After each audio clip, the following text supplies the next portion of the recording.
बिस्मिल्लाहिर्रहमानिर्रहीम अस्सलामु अलैकुम वरहमतुल्लाहि वबरकातुहू। उम्मीद है तमाम स्टूडेंट खैर वाफ़ियत के साथ हैं। स्टूडेंट्स, आज का हमारे पास लेसन नंबर 34 है और आज अपने चैप्टर नंबर 5 के जो लास्ट रिमेनिंग शॉर्ट क्वेश्चंस थे उनको डिस्कस करेंगे। And this is from the range 11 to 17। 7 questions हैं जिन्हें आज हम इंशाअल्लाह ताला डिस्कस करेंगे। So let's go on to the answers. Student, यहाँ पर हमारे पास जो हमारा 11 क्वेश्चन है, इस क्वेश्चन का अगर हम स्टेटमेंट पढ़ें तो student this is as can you determine the mass of your moon, if yes then what you need to know. कहता है अगर आपको ज़मीन की जगह पर चांद का मास फाइंड करने का कहा जाए तो उसके लिए आपको क्या क्या चीज़ों की ज़रूरत पड़ेगी। Simply student, law of gravitation जो हमने यूज़ किया था F is equal to G/m/r² वाला, उसमें से हमने एक वैल्यू को, एक मास को स्मॉल m रखा था और एक m2 को चेंज किया था me में, जो कि मास ऑफ अर्थ था। हम सिंपली वहाँ पर me की जगह पर लिख देंगे mm यानी मास ऑफ मून। जो रेडियस की वैल्यू हम स्टूडेंट यूज़ करते थे वो रेडियस हम अर्थ का यूज़ करते थे, तो यहाँ हम रेडियस यूज़ करेंगे radius of moon. Gravitational force जहाँ हम ज़मीन की यूज़ करते थे उसकी वैल्यू की जगह पर हम यूज़ करेंगे ग्रेविटेशनल वैल्यू ऑफ मून। इसी तरह जो यूनिवर्सल कांस्टेंट है उसकी वैल्यू कांस्टेंट ही है, यूनिवर्सल है हर एक के लिए, तो हम वो एज इट इज़ यूज़ करेंगे। तो मैंने ये कुछ वैल्यू स्टूडेंट यहाँ पर बता दी हैं, जैसे for example m mass of moon, radius of moon, g gravitational acceleration of moon and g universal constant. So we simply yes we can measure the mass of moon by the help of Newton's law of gravitation by using the formula as। तो हमारा जो final formula बनेगा वो कुछ यूँ होगा, mass of moon is equal to r/m² Gm/g m।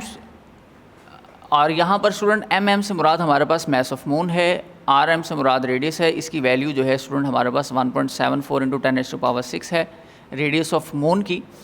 इसी तरह ग्रेविटेशनल फोर्स ऑफ मून जो है वो 1.62 है और यूनिवर्सल कांस्टेंट की वैल्यू ये। सो सिंपली हमने इसको फाइंड आउट करने की ज़रूरत नहीं है, सिंपली हम इसके अंदर वैल्यूज पुट करेंगे और बता देंगे कि हमारे पास हमारा मास मून इस तरह से फाइंड आउट किया जा सकता है। The question 5.12 is why does the value of g vary from place to place, and same as the question number 13 is explain how the value of g varies with altitude. Both are the same question but different wording. तो student हम इसके answer को same एक ही लिख सकते हैं दोनों questions के लिए। So the answer is value of g depend on the distance of a body from the centre of earth as given as r+h। यानी हमारे पास जो फोर्स ऑफ अट्रैक्शन या रिपल्शन है वो दो ऑब्जेक्ट्स के दरमियान मौजूद फासले पर डिपेंड करती है। तो यहाँ पर हमने यही बात मेंशन कर दी। As same as g decreases with the altitude, और ये हमने एज्यूम किया था कि जितना ज़्यादा फासला होगा, हाइट अगर बढ़ जाएगी तो g की वैल्यू डिक्रीज़ होगी, अगर हम हाइट कम कर दें तो g की वैल्यू इंक्रीज़ होगी। So same as altitude is the height of an object और place above the sea level, so the value of g is greater at sea level than the hills. Simply we can write the answer as in a simple words. The question number 15 is what are artificial satellites. Artificial satellite से क्या मुराद है student? मैंने artificial satellite वाले topic में बहुत detail से चीज़ों को डिस्कस किया था। सो हम यहाँ पर कुछ बेसिक पॉइंट्स डिस्कस कर लेते हैं। Simply, a scientist have sent many objects into space. Some of these objects revolve around the Earth. They are called artificial satellite. ये हमारा important key point है। Large number of satellite have been launched in different orbits around the Earth that takes a different time to complete their one revolution around the Earth and depending upon their distance height from the Earth। यानी different height पर different orbits हैं और different orbits के different time of revolution है, तो उसके according different satellites work कर रही हैं। और मैंने ये रिसेंटली आपको बताया भी था कि हमारे पास तकरीबन 2128 जो हैं वो सैटेलाइट्स करंटली जो हैं वो revolve around the earth, and some of the communication satellites like the 405 communication satellite works currently. तो इस तरह की डिफरेंट रीडिंग्स और वैल्यूज़ भी मैंने आपको बताई थी, तो आप वो भी अपने जहन में रख सकते हैं। इसी तरह कुछ यूजेस हमने यहाँ मेंशन किए हैं एक्स्ट्रा इन्फॉर्मेशन के लिए। सिंपली आप अपना आंसर यहाँ से यहाँ तक भी दे सकते हैं। आप खाली ये डेफिनेशन लिख देंगे तभी आपका आंसर कंप्लीट है, लेकिन अच्छा इंप्रेशन शो करने के लिए आप ये एक्स्ट्रा की पॉइंट साथ मेंशन कर देते हैं। और ये आप एक्स्ट्रा चीज़ें तब लिखते हैं स्टूडेंट जब आपको पता हो कि मेरे पास टाइम एक्स्ट्रा अवेलेबल है। लेकिन अगर एग्ज़ाम्स के दौरान आपके पास टाइम एक्स्ट्रा ना हो और आपको लगता है कि टाइम सेव करना है, तो फिर आप स्टूडेंट ये एक्स्ट्रा चीज़ें मेंशन नहीं करेंगे। तो ये कुछ सैटेलाइट के यूजेस भी मैंने मेंशन किए हैं। Artificial satellites are used for world wide communication. यहाँ पर ये वर्ल्ड वाइड लिखा गया है, इसको हम चेंज करेंगे और ये होगा वर्ल्ड वाइड।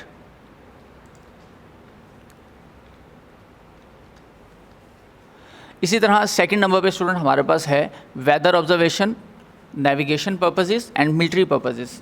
तो ये डिफरेंट यूजेस भी हैं।